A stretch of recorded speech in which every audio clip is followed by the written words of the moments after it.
Hello po, magandang buhay po sa ating lahat dyan.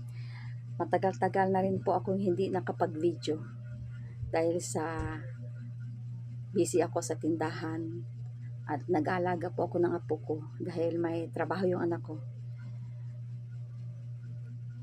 Nagkasakit din ako. Pabalik-balik ako ng hospital at palipat-lipat ako ng hospital kasi gusto kong ng second opinion ng doktor. Sa ngayon po gumaan-gaan naman po ng konti yung pakiramdam ko. Tsaka tumataba na rin ako. Nung mga nakaraang buwan talagang pumayat ako. Limitado yung kinakain ko. Nagkaroon ako ng liban sa mahina yung digestion ko. Nagkaroon ako ng infection dahil sa nung December, kain ako ng kain matatamis. Yung half gallon ng ice cream, kinakain ko yan ng isang upuan lang. At saka wala akong kinain nung December kundi spaghetti, fruit salad, ice cream.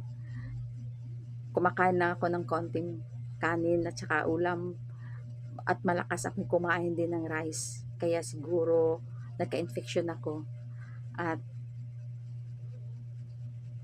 mahinang panunaw ko. Kaya ingat na ingat ako sa pagkain ko ngayon. Ngayong tanghali, magluluto ako ng gulay at piniritong isda.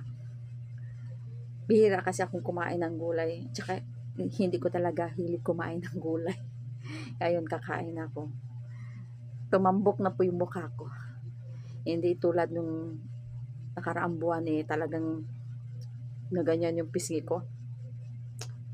Tsaka dry yung skin ko. Nangitim ako.